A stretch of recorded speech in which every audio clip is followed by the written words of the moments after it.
Neymar au Paris Saint-Germain, que ce soit pour la France du football, pour le Paris Saint-Germain en tant que tel, et tout simplement pour le sport, c'est formidable. C'est formidable pourquoi? Parce que on a depuis une dizaine d'années deux leaders. On a Ronaldo, on a Messi, ils sont absolument intouchables, ils mourront dans leur club.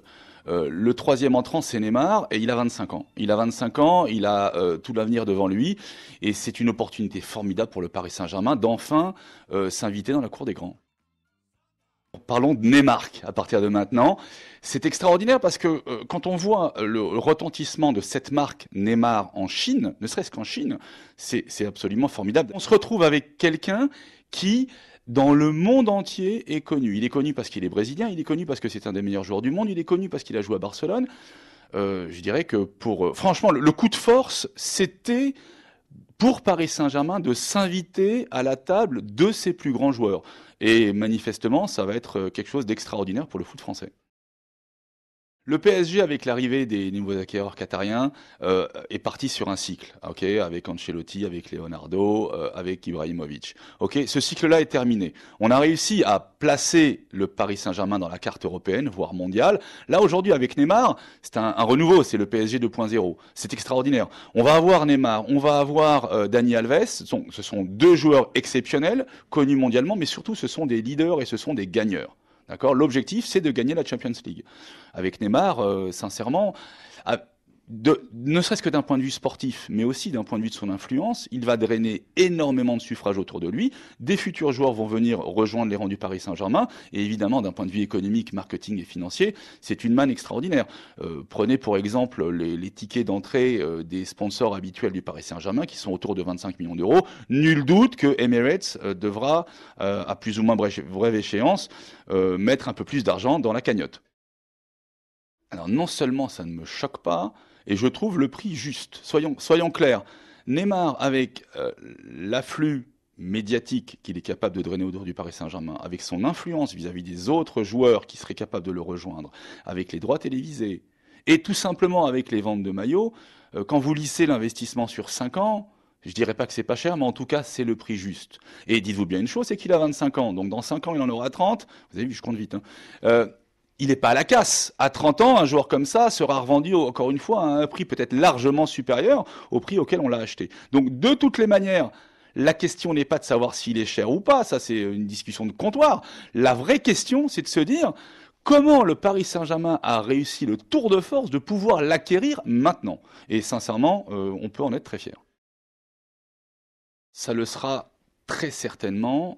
Prenez par exemple l'Amérique du Nord et l'Amérique du Sud. Neymar est une icône, on n'en parle pas, déjà ne serait-ce que d'un point de vue de la vente de maillots et les échanges médiatiques. Hein. Encore une fois, il y a je crois 70 millions de personnes qui le suivent sur Facebook, c'est quand même considérable. Instagram, c'est une trentaine de millions. Donc ce chiffre-là va être peut-être multiplié par 2, voire par 3.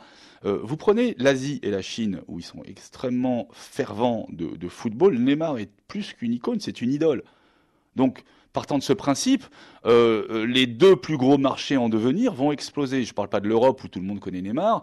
Le Paris Saint-Germain va commencer à se positionner très très sérieusement dans la carte des prétendants à la victoire en Champions League.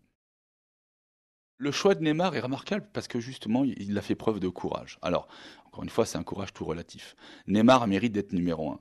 Il ne sera jamais numéro un au Barça tant que Messi jouera. D'ailleurs, les dirigeants ont dit, voilà, mais Messi c'est notre roi et Neymar c'est notre reine. Donc, quelque part, il va être numéro un dans un club. Il va être numéro un dans un club en devenir qui, manifestement, a des moyens illimités. Donc, quelque part, la pioche, elle est plutôt bonne. Maintenant, où aurait-il pu rebondir de façon si évidente pour lui pour les 5 prochaines années, en étant aussi bien installé qu'au Paris Saint-Germain? Quand on réfléchit bien, il y avait peut-être Manchester City, mais je crois que le projet, le modèle économique de Manchester City est peut-être un peu moins rodé que celui du Paris Saint-Germain. Si on part du principe que Neymar n'est pas simplement un joueur de football, mais est une marque, oui, cette marque-là a besoin de plusieurs cabinets conseils en marketing, en investissement, en communication, en réseaux sociaux. Et là, on se retrouve avec une vraie organisation, mais une organisation qui est presque parallèle à celle du Paris Saint-Germain. C'est aussi un gage de professionnalisme. Et quelque part, c'est aussi un garde-fou parce que, sincèrement, quand on a 25 ans, qu'on gagne autant d'argent, l'homme normal, le pecus vulgus, excusez-moi l'expression, mais pèterait les plombs. Et grâce à cette organisation-là, on se retrouve vraiment sur quelque chose de très lissé où, je dirais, la personnalité de Neymar ne risque pas de prendre un chemin de traverse. Donc c'est aussi une garantie pour le Paris Saint-Germain. Si on avait un joueur un peu foufou qui gérait ses affaires un petit peu à la va comme je te pousse, là on pourrait s'inquiéter. Neymar, c'est une industrie. C'est encore une fois, je pense que à l'instar de Ronaldo, il va probablement lancer des marques à son nom, faire des slips ou des caleçons, pourquoi pas une marque de vêtements de sport. Enfin, tout est permis. Et puis Neymar, c'est pas mal parce que ça se prononce de la même façon dans le monde entier, ça se comprend de la même façon dans le monde entier. C'est pas forcément brésilien ou européen ou américain.